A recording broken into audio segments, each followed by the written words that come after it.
you guys want to talk about the worst mom in the history of moms, let's talk about the case of Diane Downs, who literally attempted to murder all 3 of her children in order to get a man to fall in love with her. So what exactly creates a monster like this? Well, Diane was born August 7th of 1955 in Phoenix, Arizona. Most of her life, she was pretty well behaved, but she started to rebel against her parents around high school. She cut her hair, had a really edgy phase, and got super boy crazy. And she started to date guys, which was way outside of her strict family's rules. And she fell in love with a boy named Steve Downs. They were high school sweethearts, but the second that college hit, they ended up going separate ways. He joined the Navy, and she went to Pacific Coast Baptist Bible College. And while they said that they would stay faithful to each other, she immediately started to hook up with other guys when she got there, and was expelled for her promiscuous behavior, and had to go back and live with her strict parents. While Steve came back, he forgave her, and they ended up running away together and getting married on November 13th of 1973. They were known to fight constantly. But in 1974, they had their first child together, making everything worse. Part 2 to the Diane Downs case. Well, the marriage started to make money, even though she didn't pass all the psychiatric exams.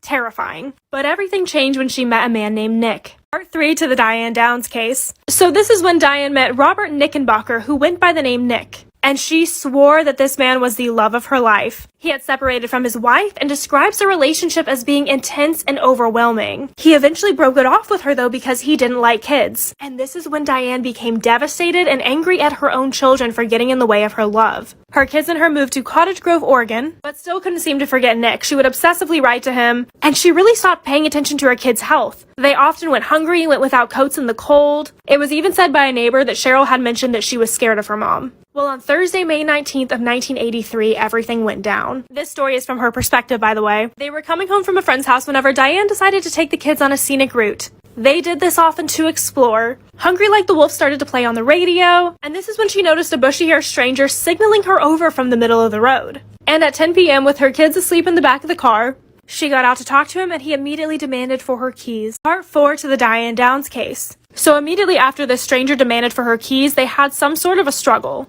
in which he shoots all 3 of her kids and then shoots her in the left arm. In order to distract him, she pretends to throw her keys in the bush, and then uses the keys that are actually in her hand to turn on the car and then drive wildly like a lunatic to the hospital. So she pulls up to this hospital with her kids in bad condition, and all of the medical professionals that were there that night were shocked by her reactions. Her daughter Cheryl ended up passing away, and Danny and Christy were literally clinging to life. And she showed no emotion at all. Not only had she wrapped her own gun wound and not her kids', but she was worried about her new car having blood on it. She seemed relieved that Cheryl was dead, and was shocked when she found out that Danny, her 3-year-old child, had been paralyzed. And she was only shocked because he wasn't hit in the heart. Christy had had a stroke, but she was still alive, so currently Diane was the only witness. And a lot of moms actually felt for her during this time, and were even scared to leave with this man on the loose. But the public opinion didn't last for long. Part 5 to the Diane Downs case. Even though the police were already suspicious of Diane, because she was the only witness, they had to rule out her story. So they got a composite sketch of the guy, and they ended up searching the whole area, where they only found some bullet casings.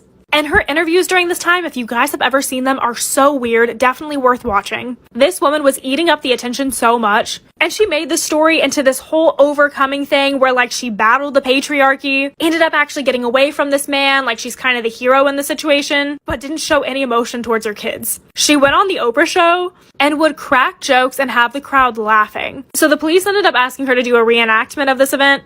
And it's truly one of the weirdest videos that you will ever see, because she seems like she's having fun. Any mom being put through this would have found this to be extremely traumatic to relive this event. Instead, she's having fun, smirking, checking herself out in the car mirror, ends up hitting her arm on the steering wheel and says, "That almost hurt as bad as when," and cuts herself off. And it seems like she was about to say, "as when I shot myself." Part 6 to the Diane Downs case. So after seeing this horrific reenactment, people just flat out are not believing her anymore, especially whenever she said this whole thing took place in like 5 to 10 seconds. And she did not take the criticism very well, literally stating, "If I had shot my own children, wouldn't I have done a good job of it?" She's literally gaslighting people who are letting her know that things aren't adding up. Back at the hospital, Christy is starting to improve a lot, but she's still nonverbal.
Her mom ends up coming to visit her actually, and her heart spikes. So the police are starting to want to have her as a witness, and they immediately get her in with a therapist. They practice by her writing down the shooter on a piece of paper and her throwing it into a fire, until eventually she feels safe enough to give it to the therapist. And once she did, it said her mom. The police went to go check Diane's house, found bullet casings that matched those at the crime scene, and also found a diary with intros about Robert, and talking about how Robert doesn't want kids. So then the police had their motive. Which Oprah even brought up to her that the man was now afraid of her because he thought she had shot her own kids. She tried to change her story a few more times, but she ended up getting arrested. Part 7 to the Diane Downs case. So by the time it was time for her trial, she was pregnant again. She said she did it because she missed her kids and was lonely. But honestly, I feel like she did it just because she thought her sentence wouldn't be as bad. They ended up playing the song Hungry Like the Wolf in the courtroom, and Diane was jamming out to it. They showed the tapes, and she showed no emotion. They even did a doll reenactment for the jury to paint a picture. And then Christy testified, saying that her mom had actually stopped the car when she thought they were all asleep, went to the trunk, came around, and ended up shooting them. Cheryl first, Danny second, and her last. Wrapped herself in a towel and proceeded to drive slowly to the hospital. So ultimately, Diane was found guilty. And to this day, she is still in complete denial, thinking that she is still innocent. She ended up having the baby girl in jail, and she was immediately taken from her. This daughter was adopted, and Danny and Christy were actually adopted by one of the prosecutors on the case.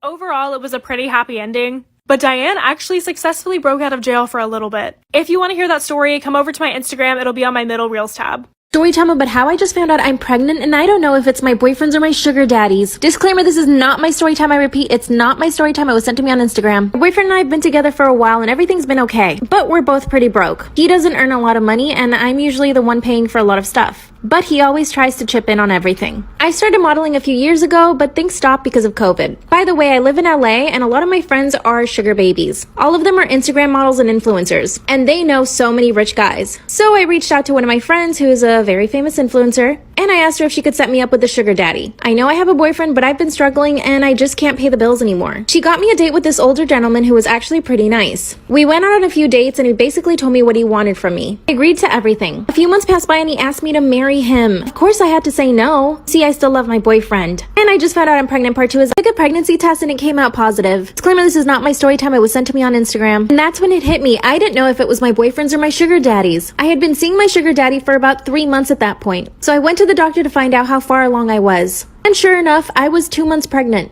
By the way, my boyfriend had no idea I had a sugar daddy, but he also wasn't asking where all the money was coming from to pay our bills. Remember my influencer friend who got me my sugar daddy? She told me to just tell my sugar daddy that the baby was his. That way I could ensure the baby's financial future. I felt really bad saying that since I didn't know if it was his baby. So here's what I did. I told my boyfriend and then I told my sugar daddy. My boyfriend freaked out and told me to unalive the baby, if you know what I mean. And my sugar daddy asked me to marry him again. After that, my sugar daddy bought me a car and he opened up a joint account between the two of us so I have access to a lot of money. My boyfriend's just mad all the time now. My sugar daddy's being so sweet. Part 3 is now that my sugar daddy gave me a lot of money. Disclaimer, this is not my story time. It was sent to me on Instagram. I kind of want to break up with my boyfriend and be with my sugar daddy. My boyfriend is always angry because of the pregnancy. My sugar daddy is totally supportive. Because I wanted to break up with my boyfriend, I started looking through his phone just to see if I could find anything. You know, like an excuse to break up with him. And guess what I found in his DMs? He had been messaging a ton of girls for like 6 months. I went through every single conversation and there were about 15. Some of them are even the influencer girls who I said were my friends. I guess they're not really my friends. A week ago I found everything and my boyfriend said that he was unhappy in the relationship and that's why he had done it. But now he's saying he wants the baby and that's why we should stay together. But my sugar daddy is being so sweet and he's so excited for the baby. What do you guys think I should do? I definitely think I should break up with my boyfriend, but what if the baby isn't my sugar daddy's? What do I do?